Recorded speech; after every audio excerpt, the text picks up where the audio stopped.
This is Stanford wide receiver Elic Ayomanor. This to me is like a glue guy in the wide receiver room. He's going to play outside receiver. He's going to block for you. He's got a physical presence. Like he's a big, strong guy. He actually has plenty of long speed. How he gets there, we'll have to discuss. But to me, this is somebody who's going to be lower on the totem pole in terms of targets, but might be the type of guy that ends up playing more snaps than what his production profile will suggest. This one was tough for me because there's a lot to love. You know, he's 6'2", 206 pounds, a really, really good athlete. I mean, a 4.44 at that height and weight with a 1.58 10-yard split, 80th plus percentile jumps. And he had great performance in 2023 versus, maybe number 2 overall pick Travis Hunter. Just when focusing on him, because I watched that, Hayden, it was 9 catches for 148 yards and 2 scores. Maybe Travis Hunter's worst contest.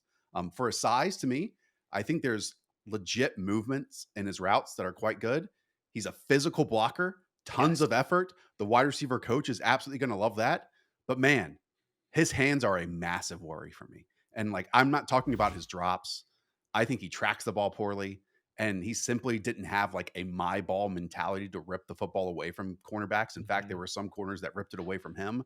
And to me, that was very unexpected when looking at this height, weight, and where he lined up on the field.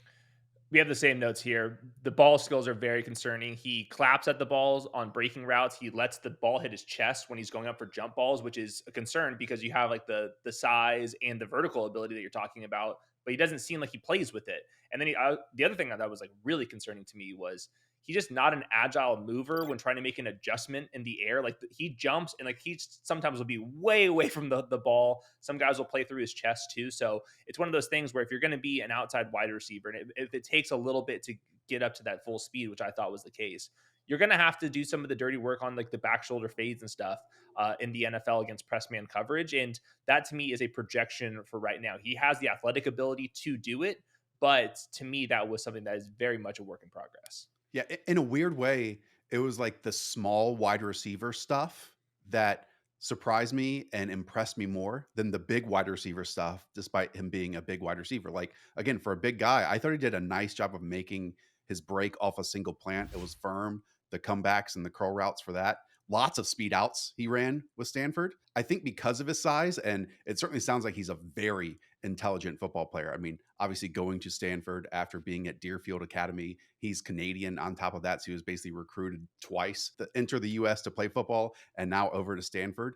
But you can tell that he takes coaching. He really overplays some of his releases on vertical routes in the hope of creating a step because his juice won't really create one naturally on its own. But then that makes me wonder, if he'll have enough of that foot speed to separate in the NFL, or will corners constantly be in trail technique and in phase and man coverage? And as we just talked about, if a corner is in phase, in man coverage, and let's say he has a Stanford-esque quarterback once again that is throwing these lollipops up in the air and asking him to come down with it, he didn't do that often enough. Right. I think that his go-to route is just going to be the vertical go ball and use that 4.4 speed. And you see this in the man coverage data, which he was decent at, but nothing crazy. 2.2 yards per route run against man coverage. I think the quarterback play held him back in that regard, but his average depth of target against man coverage is close to 20 yards. So that was the play that they were trying to get him going on. The production, only 69 yards per game. This is once again a very bad Stanford team. In terms of the dominator rating and the yards per team pass attempt, it's in the 67th percentile. It's good, nothing too crazy here. But I think in general, this is a guy to me that's in development still. I thought that his route running was pretty mediocre. I thought his zone coverage feel was very mediocre. The ball skills very mediocre, but the raw ability, you can see it. So I think this is somebody that could struggle as a rookie, and then all of a sudden by year 3, year 4, now you have a legit starter.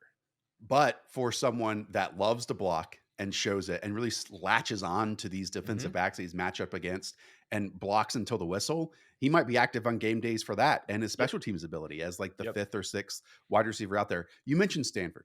They finished the season 3-9, right? And despite that, they had more rushing attempts than passing attempts per game this season. 36 carries compared to 31 passing attempts out there. So, and on top of that, he's about to be 22 years of age, but he missed his entire first year in college and then declared after 2 years of Stanford football, again, where he's not seeing the maybe opportunities and accumulative stats that other wide receivers are out there. And so, like in an age right now where we see wide receivers be on three different teams or in their fourth and fifth year, he has far less experience for that. So Yep. if you do want to buy into some of these things that you can clearly see the coachability on the field and hope that some of these negatives like turn at least into average, I can buy into that. He had some highlight reel grabs as much as I am talking about his hands. Like against Syracuse, there was one like that. But man, watch the Virginia Tech game. It was downright awful. And I think like he has a tough time adjusting to off target backside throws, like when he's working across in either zone or Hmm. in breakers. Like if there was anything low at his ankles that he had to slightly adjust to, almost always that Yep. was going incomplete. So it puts my brain in a bit of a blender here, if you can't tell. Yeah, he does seem a little bit stiff to me in terms of the agility. And there's a couple of injuries that we do need to hit on. He had that knee injury as a freshman that you alluded to. Also in high school, he had a torn ACL, MCL, meniscus. So like a very serious knee injury. So you do wonder if that is going to hold him back, or if he does fall in the draft, there could be a reason why it could be some of these injuries that you're talking about. So a couple comps for you, just to me, he's like an outside receiver. I see some flashes, more physical than like I would say smooth. Romeo Dobbs was one who's almost the exact same size, and then a smaller Gabe Davis is kind of like the way I see this Well, player. you saw Who, number 13 on the field. You're like, oh, yeah, and some definitely, drops, some untimely drops. Gabe Davis pops to mind. 100%, 100%. Now, Gabe Davis has like 10, 15 pounds on him and is an inch taller, but those are like the type of guys who are more glue guys. Gabe Davis makes a lot of money right now. So it's still a valuable role here. But I don't think it's going to be somebody that's going to be like dominating in terms of Yeah. targets. Well, Matt Collins is the ultimate glue guy in the NFL, Yep. and he's seeing even 2 and 3 wide receivers sets with the Buffalo Hmm. Bills at times. I'll throw another one at you, and it's a different Packers wide receiver. If we're talking about untimely drops and people attach themselves to other highlights or positive plays or positive elements of their game, Dontavian Wicks Yeah. popped into my head when watching Yep. Elic Ayomanor. And we're all hoping that Dontavian Wicks puts it all together for at least like a 2 or 3 game stretch. And I could probably say the same thing here. Hmm. It's interesting. When he's a blocker, he's like, this is my assignment. I'm going to finish it until the whistle Hmm. blows. But then with the ball in the air, he doesn't have that same like hammer aggressive mentality that I'm going to come up with it. And maybe it's some body control elements. Maybe it's just not enough reps out there on the field. But if he gets that, then to me, there's like plenty to work with that I Hmm. could see an NFL starter on top of. Yeah, I ultimately took the kind of bearish case. I gave him a late round 3 grade in my rankings. He's still gonna be a top 100 player. I see some people get pretty fired up and like have inside the top 50 is like a firm second round player. I just couldn't get the consistency there. They I love the didn't see the blocking. production.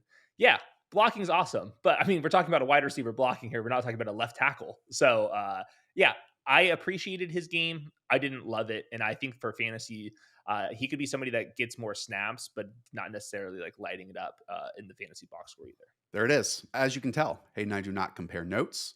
So be sure to watch our other prospects because you get first conversation of the two of us on every single one of these names. There's plenty on the channel for you to go look at right after this one.